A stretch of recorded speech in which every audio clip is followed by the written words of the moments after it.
Well,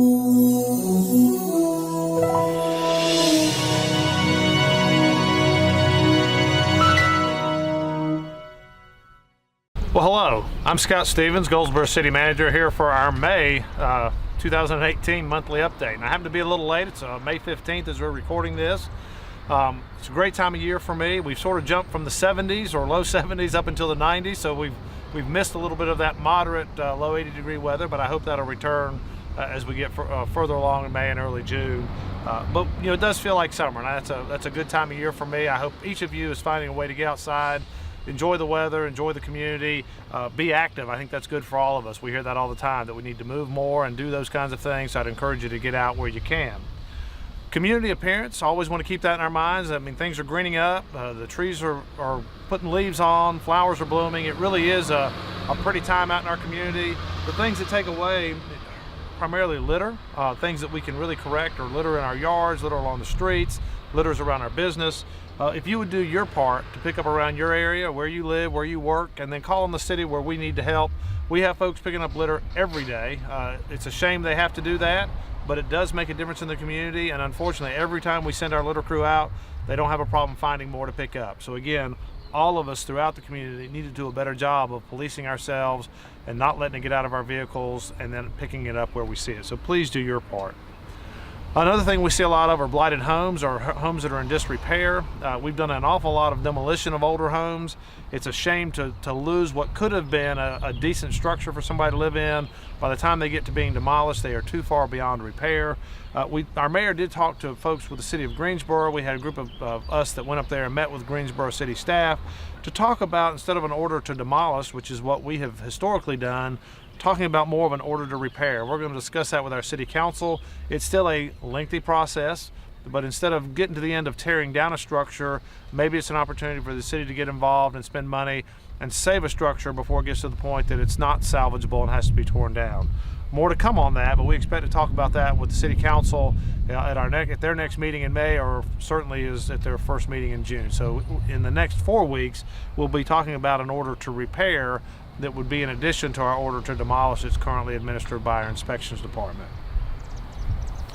The Bryan Multi-Sports Complex opened in April.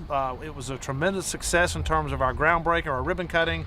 I do want to thank the Air Force, Colonel Sage, and all the airmen that helped us, get that facility ready in terms of, working through the arrangements with the Air Force, to the final day of the preparations, and having an Assistant Secretary of the Air Force here to work through that ribbon cutting and celebrate that with us, to the kids from Meadow Lane Elementary School that were able to come out and be part of that.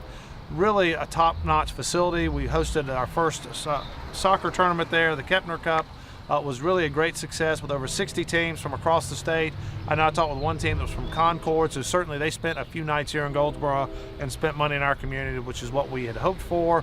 I want to congratulate our city staff and Wayne United Soccer Club for working so well to pull off our really phenomenal first tournament. And again, I think many more to follow. Again, with the reviews and the commentings on our facility here, I expect we'll have many more. And then what we had talked about from the beginning, we do have this really nice facility that our kids are using during the week, and we had almost as many people out at the site during the Tuesday through Thursday night play and practice of our local soccer teams as we did during the weekend tournament. So that was really a surprise to me, with the number of teams and the number of people there. And again, I do think that facility will improve it as we go forward in time, but really proud of what we've done. As the grass grows in, it'll become more attractive and more attractive. We do have a splash pad to be added in the near future. We do have shelters to be built, and long term we hope to add another concession and bathroom facility, as well as pave the other half of the parking lot. But again, a really good first start for us. I do want to say thank you to the Bryan family for their $300,000 donation to the facility that will let us accelerate some of the projects that we want to do in terms of extending sidewalks, putting in the playgrounds, getting the splash pad, and those kinds of things. So again, if you haven't been out there, please take some time. It's back behind Meadow Lane Elementary School that's under construction off Ash Street. The facility entrance is off Oak Forest Road, and I think you'll be very pleased with what you see there. We've talked a number of times about the former W.A. Foster Center on Leslie Street. We've done a lot of work on the inside in terms of getting ready to put down final flooring and painting the walls. That work is ongoing. We've repaired the roofs. We've put in some new mechanical air conditioning equipment. We have now replaced all the flooring, so that is almost complete. We're painting walls, and our contractor should be done in the mid to late June time frame, with the idea that we'll open it back up to the community and the nonprofit groups to run that facility, I hope in the July time frame. There's a little work going on outside. We've already removed some trees and trimmed some trees. We're going to tear down or take down the fencing that's in the front yard and side yard, so to make it a little more open. We're going to move the dumpster area back to a corner where it's less intrusive into the parking lot, and try to freshen up the outside a little bit. And again, with the hopes that we'd have that facility available for use late June, early July. So more to come on that. But again, if you haven't been by there, I think it's looking better from the outside as well, and it's certainly looking better on the inside. And we hope to unveil that in the very near future to the community. Our water meter replacement project, again, we've talked about this a number of times, but it's ongoing. It may not have made it to your neighborhood yet, or it may be done in your neighborhood. We have contractor crews out replacing 400 to 500 water meters a week. We have 12,000 water meter residential and business water meters to replace. So again, that's about a 6-month project at the rate they're going, which means we should be done in the fall time frame. That project has gone really well thus far, but if you have questions, please don't hesitate to call us. You can call the water department, or you can call the manager's office. My office number, 580-4330, again, area code 919-580-4330. If you have any questions about going on with our water meter or any exchange or anything else. We are changing from a cubic foot billing system to a gallons billing system, so that should make better sense to all of our customers once we get the conversion completed. The rates are the same, so your bills should not change based on that difference in the way we bill, but we will be billing consumption in gallons versus cubic foot, which should make more sense and be better, easy for us to understand. The other value of these new meters is we'll have history that gives us how much water is used in any given period of time. And if you have a water bill that's higher than normal, we could look back at the history of your account and maybe help you understand where that water went, or maybe when it went, which might trigger where it went, such as day and time. So we ought to have technology that will, this improvement that one replaces and puts all new meters, but is a smart meter, and we'll be able to provide data that could be, hopefully will be useful to us in the billing, but also to you on the water customer side. We did have some calls about a company that has put testing kits in maybe 1,000 to 4,000 of our water customers' accounts, or put them at their households, whether in their mailbox or at their front door. I know we fielded a number of calls yesterday where customers would sample their water, mail it off to this company in Greensboro, and they were getting calls after hours last night. The company had told, at least according to reports from the customers, that our water may be unsafe to drink, and maybe they shouldn't be showering in our water because it might be harmful to their skin.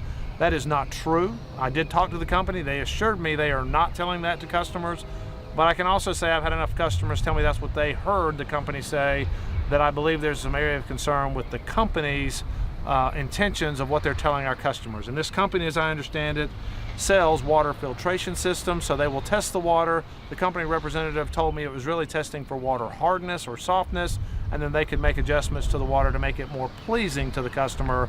But I want to reemphasize, our water is safe to consume, safe to use. We test it on a very regular basis. It does meet safe drinking water standards.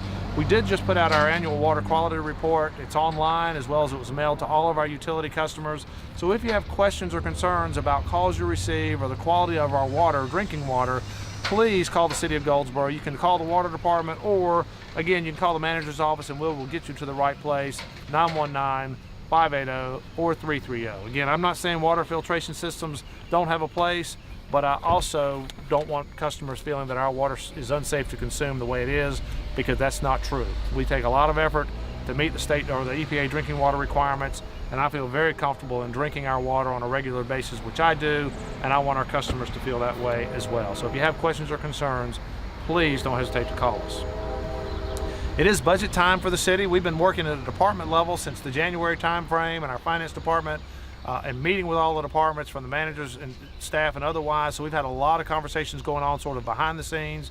We did present the budget to the City Council in early May. They will hold a budget public hearing May 21st at 7 o'clock at City Hall Council Chambers. So if you want to come speak about the city's budget, again, it's $61 million of your money. Please feel free to come do that. The public hearing is May 21st at 7 o'clock. The recommended budget is online or available on the city's website, or you can call my office. There's a copy in my office. We'd be happy to let you come take a look through that. It does have a 12 or 15 page budget message that sort of gives you the highlights, and then gives you line item information by department. so that you can see where your money is going. Of that $60-some million budget, about a half of that is salary. So that's the 460 people that work for you in providing the services that the city provide. And again, then it's broken up by line item to where all the other $30 million goes. But it is accounted for. I do think it's well spent. There are more needs. Goldsboro financially is increasing our finances or our revenues every year, so we're a growing community in terms of finances, which is a very good indicator and sign. But again, it's like most of us, we have this much money to spend and we have this many things we're trying to do. So from a standpoint of when you hear the city can't fund or can't do, we do have this many things, we're this much money, this much we're trying to do. So there is that gap, and we do have to make the budget balance. We cannot borrow for operations as the federal government can, so I can't borrow to pay salaries. I can borrow money as a city against a asset such as a vehicle or a building, but I can't borrow to pay ongoing operating costs as the federal government does. So ours is a balanced budget every year. And some of the bigger things in terms of salaries being half of that, we do try to reward employees and keep our salaries competitive. With that in mind, we do have a 1% COLA recommended in the budget. We do have a 1% merit increase or average merit increase recommended in the budget.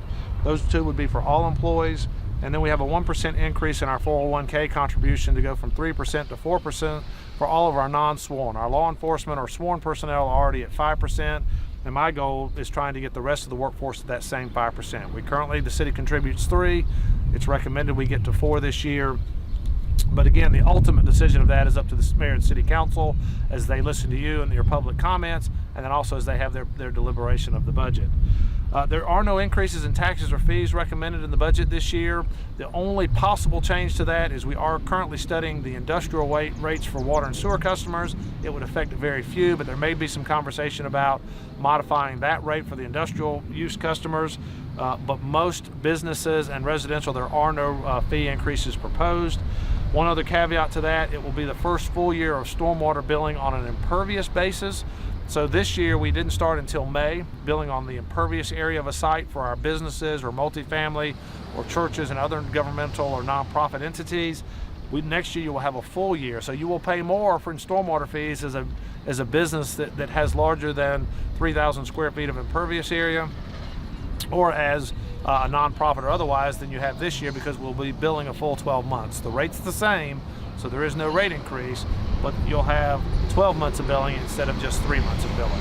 Again, any questions on the budget? The council is, by law, has to adopt a budget or a continuing resolution by June 30th of this year. We have done that every year I've been here. I expect they'll do that this year as well. And again, the draft or recommended budget is available on the city website. Again, call if you have questions. We'd be happy to try to address those. 919-580-4330. We'll get you to the city manager's office, and again, we'll get you where you need to go to try to answer your question from there. A couple other ongoing things with the city. Our Center Street Cornerstone Commons project was just awarded to TA11 and their design team to work through the design process for the last 2 blocks of Center Street, meaning from Spruce to Elm, and the Cornerstone Commons Plaza there at Chestnut and Center. That does incorporate the area that's where the Freedom Tree currently exists. We've had a lot of interest in are we saving the Freedom Tree.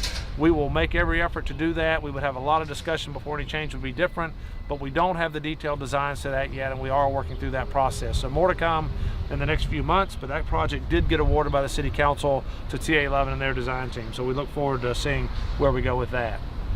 We talked an awful lot about boards and commissions a few months ago. The City Council did work through that process and has made almost all of the appointments to our boards and commissions, as well as modifying or updating the ordinance.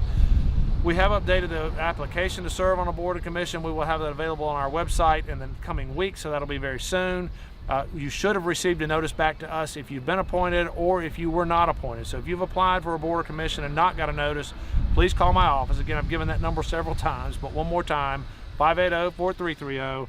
to check on your status. We want to make sure that if you've applied, we've at least said yes, you were appointed, or no, you were not. And if you've not gotten that from us yet, please don't hesitate to call. We will have a new application. You can apply at any time. And we do have vacancies from time to time throughout the year, but the normal time for appointments is the council to receive them in the November time frame, make appointments in December for them to begin that appointment in January. Most of our terms begin in January and in December, so therefore our appointment cycle would be to collect applications up until the November time frame, present them to council, and let the city council work through those applications to make appointments in December. But again, apply anytime, let us know what you're interested in, and we look forward to getting you plugged in where you want to serve. Couple closing things. There are a lot of activities in the community this time of year. There are weekend festivals, there are events going on at nights, there are things happening downtown, there are things happening outside of downtown. There's plenty to do. You might have to look for it to get involved, but I would encourage you to do that.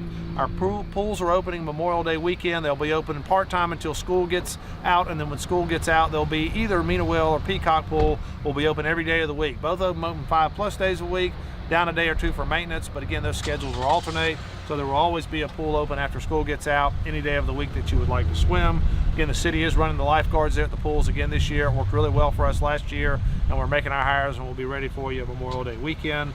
A lot of great summer camps for our younger kids through our Parks and Recs department. Again, primarily up to about middle school age.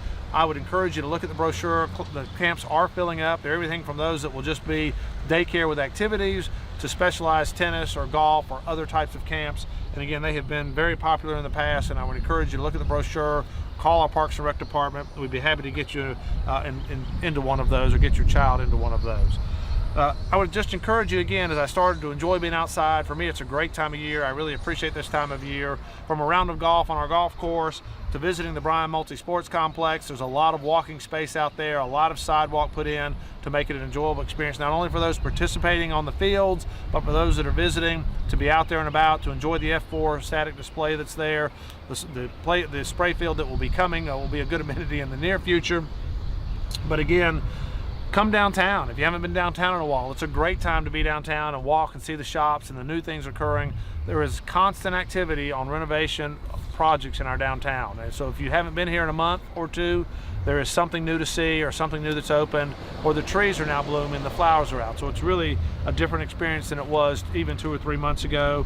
Or visit one of our many parks throughout Goldsboro. We put a lot of time and effort into all our parks, and again, they're close enough to most of the residents of Goldsboro that you ought to be able to find one nearby. So with that, I just want to say enjoy the spring, be safe, be active, and if we can do anything to help, please don't hesitate to call. Again, I'm Scott Stevens, Goldsboro City Manager.